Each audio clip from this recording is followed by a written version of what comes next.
Friend, revision of sum three, revaluation account, old partner कौन है? P and Q. P और Q का capital account कौन Q में आ रहा है, मतलब कौन एडमिट हो रहा है? आर। आर का capital account, cash oblique bank account and balance sheet, सारे अकाउंट ओपन करें। अब न्यू रेशियो ढूंढना हो तो अभी अपन नहीं ढूंढेंगे, एडजस्टमेंट के साथ ढूंढेंगे। ट्रांसफर द बैलेंस, पी और क्यू का बैलेंस 70,000 and 50,000। उनकी क्रेडिट बैलेंस और down, cash oblique bank balance, cash 4,000। Debit पे आ जाएगा बैलेंस ब्रॉट डाउन। भंग गिने बुक को, क्या ओल्ड गुडविल है?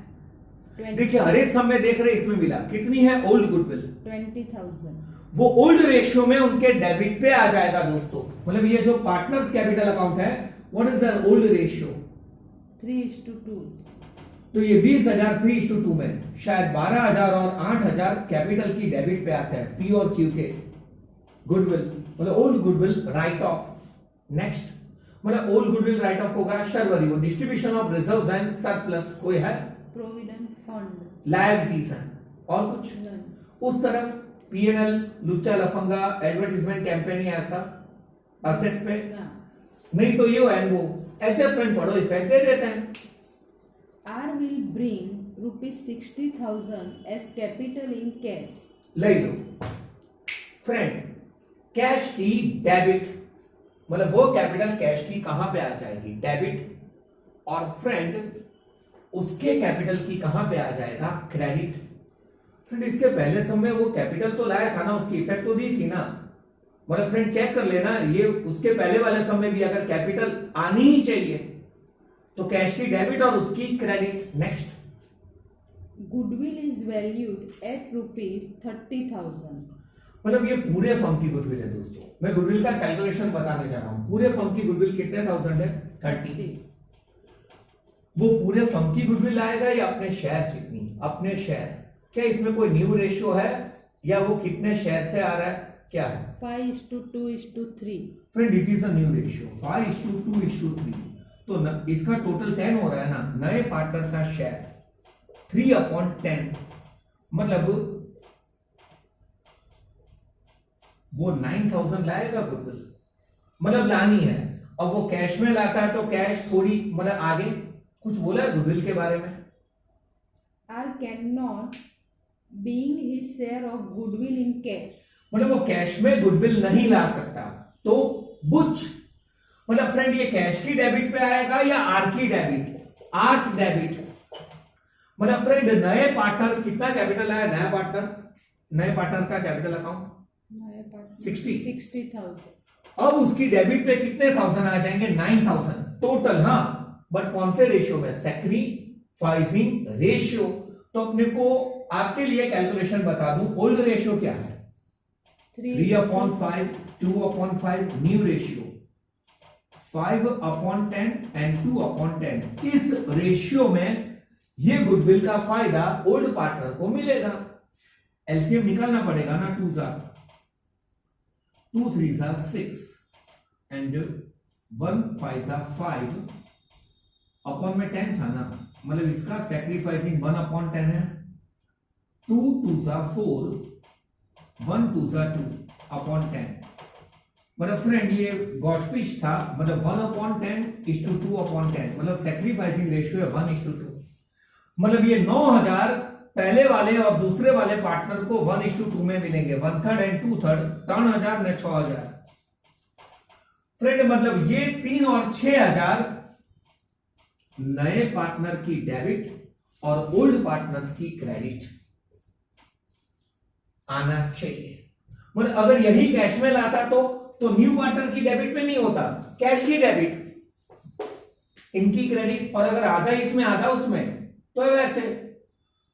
इन शॉर्ट अगर वो कैश में गुडविल नहीं ला पाए तो उसका बुच मानेंगे, उसके कैपिटल अकाउंट की डेबिट पे आ जाएगा, कोई डाउट हो? नेक्स्ट और एक चीज ध्यान रखना, अगर अपने पास न्यू रेशियो भी नहीं हो और कुछ पता ही नहीं हो कि सैक्रिफाइस कितना कर रहा है, तो ओल्ड रेशियो ही सैक्रिफाइसिंग रेशियो होगा। Next value of land and building is ₹90,000। तो न्यू वैल्यू 90,000 असेट्स पे, ओल्ड वैल्यू 80,000। तो 10,000 से लैंड एंड बिल्डिंग इंक्रीज हुआ है, फायदा। रिवैल्यूएशन की क्रेडिट। फिर Bad debt reserve is to be provided at 5% on debtors. अच्छा, तो ओल्ड बीडीआर पहले तो एक काम करते हैं, डेटर्स यहां पे लिखेंगे, ओल्ड बीडीआर है, यहां पे नया आएगा, नए बैलेंस शीट में डेटर्स की ओल्ड वैल्यू मतलब ओरिजिनल 22,000 माइनस बीडीआर, कितने परसेंट रख रहे हैं? 5%. तो इसके 5% होते हैं 1100। अब डिस्काउंट रिजर्व ऑन डेटर होता तो यहां पे माइनस होता, नहीं तो आउटर में मान रहे कि नहीं है तो आउटर में 20,900 या जो आया वो आप चेक कर लेना। Old BDR 2,000. फायदो 2000 रिजर्व अतु और फक्त 1100 રાખવાનું છે, तो 900 कम रखना है ना फ्रेंड। क्रेडिट क्या लिखेंगे? क्रेडिट पे रिवैल्यूएशन की, बैड डेट रिजर्व 2000 था, 1100 रखना है तो 900 कम रखना है, ज्यादा रखना हो रिजर्व तो कुछ ओछू रखना है तो फायदो, और यहां पे हमेशा ये न्यू आता है always. Next, Value of stock is to be reduced by rupees 400. Direct જ આપી દીધું છે। નુકસાન गलत करा या सही है? गलत. रिवैल्यूएशन की डेबिट और स्टॉक 400 माइनस करके कहां पे आ जाएगा? असेट 400 माइनस करेंगे। Next, Creditors of rupees 500 are not to be paid. जलसा, क्रेडिटर्स 500 ऑन क्रेडिट और क्रेडिटर्स में से 500 माइनस करके उन्हें कहां पे बताएंगे? Liabilities. Next, New profit and loss sharing ratio of all partner is 5:2:3 जो हमें यहां पे सैक्रिफाइसिंग रेशियो ढूंढने में काम आ गया। नेक्स्ट, खत्म। रिवैल्यूएशन क्लोज, इसका प्रॉफिट या loss amount P and Q old partner, फिर पी क्यू का कैपिटल अकाउंट क्लोज करे, यहां पे वो बैलेंस कैरी डाउन मिलेगा। आर का कैपिटल अकाउंट क्लोज करे, आर की कैपिटल घटेगी, 51,000 आएगी, वरना नॉर्मली वही रहती है। कैपिटल यहां पे पी क्यू आर का बैलेंस शीट में, cash oblique bank balance final उसका कहां पे आ जाएगा? असेट्स। चप्पा चप्पा चेक करिए, capital, आ चुका है provident fund, as it is, creditors, आ चुका है complete. Asset side, Land and building, नई वैल्यू आ चुकी है, debtors, ये रहे, stock, वो शायद घट चुका है 400 से, cash, उसका नया वैल्यू, goodwill. वो भागिन बुक को डेबिट पे आ चुका है। बैलेंस शीट चली तो खुशियों की है फ्रेंड, आना चाहिए। अब अपन आखिरी सम रिवाइज करने जा रहे हैं, मुझे सिर्फ बदले में आपसे ये चाहिए कि अपनी ग्रिप पहले से थोड़ी बेटर हो। We are going to revise sum number 4।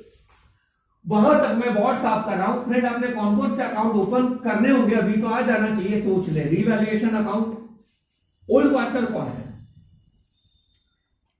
Old partners Old partner Prerna and Piyush. P1 and P2, मतलब in short sum number 4 revise करने जा रहे हैं। रिवैल्यूएशन अकाउंट, ओल्ड पार्टनर में Prerna and Piyush account, who is admitted? Poyani. कोयानीस capital account, then after cash oblique bank account and balance sheet of Prerna, Piyush and Koyani as all. New ratio adjustment wise देखेंगे जरूरी हो तो, या सैक्रिफाइसिंग, ट्रांसफर द बैलेंस। क्या प्रेरणा और पीयूष का बैलेंस? क्रेडिट पे balance brought down, amount 50,000 and 1,50,000. 50 and 1,50,000। Then after नए पार्टनर का तो ओपनिंग बैलेंस होता ही नहीं, cash oblique bank balance, debit पे क्या है? असेट साइड पे cash oblique bank balance, 8,250. Balance brought down 8250। Account open करें, नेसेसरी बैलेंस ट्रांसफर, भागिन बुक को। क्या ओल्ड गुडविल है जैसे सम नंबर 3 में था? No. अगर वो होता तो पार्टनर्स की डेबिट पे ओल्ड रेशियो में आ जाता। Now distribution of reserve and surplus, Reserve fund, direct yo liability हो तो credit, amount 30,000. in their old ratio. Tell me the old ratio. Friend ध्यान से क्वेश्चन में पढ़िए, शायद 1:3. नहीं, लेकिन इसमें शायद सेंटेंस है कि they are sharing their P&L in the proportion of their capital. 1:3 तो मैंने मेरे लिए लिखा था शायद, राइट है, क्वेश्चन में नहीं है। ऐसा है सेंटेंस कि old partner sharing their P&L in their capital proportion. हाँ. तो उनकी कैपिटल क्या है 50,000 एंड 1,50,000। तो आप 4 जीरो कट कर ले, 5 1 जा 5, 5 3 जा 15। ये भी डाउट पूछ सकते हैं कहां से लाए रेशियो। अब मान लो रेशियो में 2:4 आ जाए तो कट करो ना, 2 1 जा 2, 2 2 जा 4, 1:2। मतलब what is old ratio 1:3। Reserve fund की वैल्यू, रिजर्व फंड जो 30,000 वो कौन से प्रपोर्शन में 1:3। शायद 7,500 और 22,500 चेक कर लेना। और कोई रिजर्व ना। असेट साइड पे वो पीएनएल लुच्चा लफंगा research and development expense advertisement campaign तो डेबिट पे आता है, ऐसा कुछ एक्रूड इनकम नहीं, वो असेट्स हैं। आप पढ़ तो चुके रिवैल्यूएशन में accrued income due but not received adjustments. Poyani brought rupees 62,500 as capital. ले लो कैश की डेबिट कोयानीस कैपिटल अकाउंट। कोयानी कहानी मतलब पता नहीं, उसकी क्रेडिट पे कैश और big bank account 62,500। Next. And rupees 24,000 as her share of goodwill in cash. मतलब 24,000 वो गुडविल किस में ला रहे हैं कैश। इसका फायदा ओल्ड पार्टनर्स को मिलेगा कौन से रेशियो में सैक्रिफाइसिंग रेशियो। बट फ्रेंड अब गुडविल मतलब डिटेल में जा रहा है, अब उसको अगर ऐसे यहां मतलब नया 30,000 गुडविल लानी होती, 24,000 वो कैश में ला रहा है, तो 6,000 उसके कैपिटल से क्या करेंगे एडजस्ट। याद आया? ये एक एग्जांपल था, ये वो है तो देखते हैं आगे। 60% amount of goodwill is withdrawn by the old partners.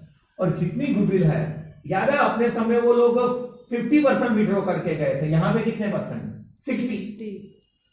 तो फ्रेंड ये कैश में गुडविल आ रही है और कुछ गुडविल में लग नहीं रहा है एडजस्टमेंट। तो मुझे ये बताया सैक्रिफाइसिंग रेशियो कैसा है। न्यू रेशियो है तो ढूंढते हैं आगे पीछे ऊपर नीचे।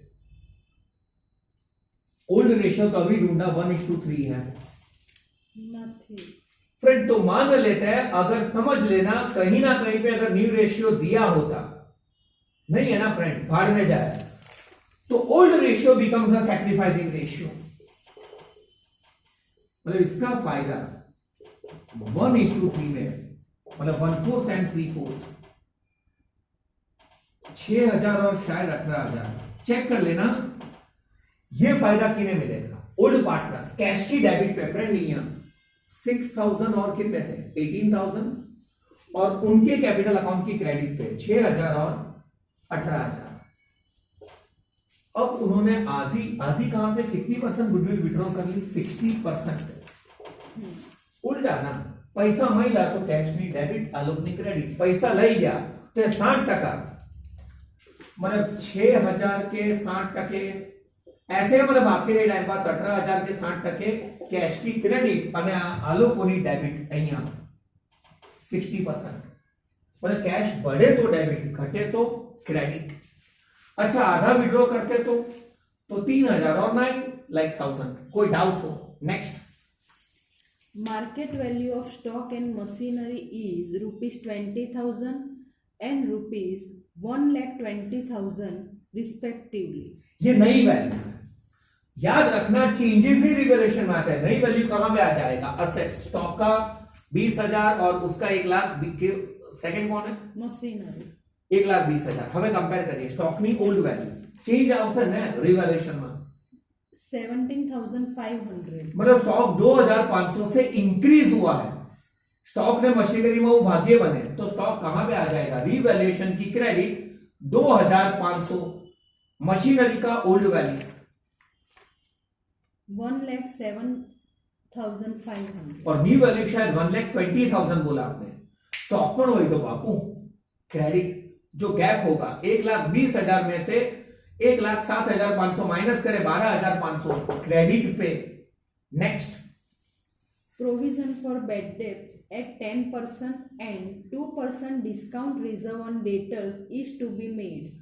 असेट्स पे डेटर की वैल्यू बताए, ओल्ड नहीं है ना बीडीआर इसमें। नहीं, amount 30,000 minus bad debt reserve के परसेंट नीव के 10%. 10, इसके 10% 3,000 तो यहां पे आ जाएगा 27,000 माइनस डिस्काउंट रिजर्व के परसेंट 2%. फ्रेंड ये 2% में किसका निकालूंगा? 27,000 का। 27,000 के 2% 540, जो आउटर में है वो लिख लेना। और ये दोनों पूछ रहे हैं, दोनों रीवैल्यूएशन की debit. Bad debt reserve 3,000, discount reserve 540। Next, Creditors are to be paid rupees 30,000. मतलब समझ लो इसका मतलब क्या हुआ? ये डायरेक्ट 30,000 का जलसा है या 30,000 अब सिर्फ चुकाना है? 30,000 अब सिर्फ चुकाना है। तो क्रेडिटर्स लायबिलिटी पे 30,000 से आएंगे। Old creditors 40,000. 40,000 चुकवना था, 30 चुकवना, जलसा के लाना 10,000 न चुकवना। प्रेक्टिकल विचारવાનું શુડોનિઝમ નહીં, ડરથી આમ વિચારવાનું કે ભાઈ 40 ની જગ્યાએ 30 ચુકવવાના, તો ફાયદો ક્યાં આવી જાય? ક્રેડિટ 10,000 રિવેલ્યુએશન की। Next, Value of building is to be increased by 15%. And फायदा, हाँ and value of furniture is to be increased by 20%. दोनों फायदे हैं। मतलब बिल्डिंग के आप 15% निकालेंगे असेट साइड पे देख के, फर्नीचर के 20% रीवैल्यूएशन की क्रेडिट, और बिल्डिंग जितने से बड़ा है और फर्नीचर या जो भी उसके अंदर क्या करते हैं प्लस, और वो कहां पे आ जाएगा? Assets. Next, Outstanding wages of rupees 460 is not recorded in the books. अचानक नो कुछ रीवैल्यूएशन के डेबिट एंड लायबिलिटी, अचानक का फायदा होता तो फिर रीवैल्यूएशन की क्या? Return assets. Next, Complete. Friend इतनी इफेक्ट देने के बाद रीवैल्यूएशन अकाउंट क्लोज होगा। इसका प्रॉफिट या लॉस क्रॉस में ओल्ड पार्टनर्स, फिर ओल्ड पार्टनर और वो खोयानी जो भी है न्यू पार्टनर को क्लोज करेंगे। उसकी कैपिटल कहां पे आएगा? लायबिलिटी। कैश ऑब्लिक बैंक का फाइनल बैलेंस, उसका डेबिट साइड का टोटल ही ज्यादा होता है, उसका बैलेंस कैरी डाउन यहां पे आएगा। असेट्स पे चप्पा चरखा चले, बताते जाए। Capital account, आ चुका है, reserve fund, डिस्ट्रीब्यूट हो चुका है, creditors, आ चुका है। outstanding expense. As it is, एम ना एम लायबिलिटी पर आवश्यक है। Next, Complete. Asset side, Building, वो शायद बढ़ चुका है, furniture, बढ़ा चुका है, machinery, न्यू वैल्यू आ चुकी है, stock, उसकी भी न्यू वैल्यू, हमें दोनों की न्यू वैल्यू दी थी, debtors, ये रहा cash bank, new balance. accrued income. As it is, accrued income का मतलब होता है due but not received outstanding income. Friend आना चाहिए, मैं आज की पढ़ाई रोकने जा रहा हूं। अब मुझे एडमिशन में पहले से थोड़ी अच्छी ग्रिप चाहिए और वो हो ही गई होगी। कल अपन आगे फिर से दोनों सब्जेक्ट पढ़ेंगे, अकाउंटेंसी एंड इकोनॉमिक्स। आपका होमवर्क सिर्फ किसका होगा? इसके डाउट सॉल्व करिए अच्छे से, कल वाले एग्जाम के सम्स के। ज्यादा सम नहीं आया तो you can do it by your own, मैं कंपलसरी नहीं दूंगा। और आपका होमवर्क जो इकोनॉमिक्स का था वो सेम रहेगा, preface. After that economic growth क्या है, एक डेफिनेशन, पैराग्राफ में नहीं पॉइंट्स में लिखे, उसके लिमिटेशन। इकोनॉमिक डेवलपमेंट क्या डेफिनेशन, उसे पॉइंट्स में बहुत डिटेल में लिखे, उसके कैरेक्टरिस्टिक्स, फिर उसके लिमिटेशंस। एंड लास्ट होमवर्क है difference between economic development and economic growth. Okay friends, bye bye, कल मिलेंगे।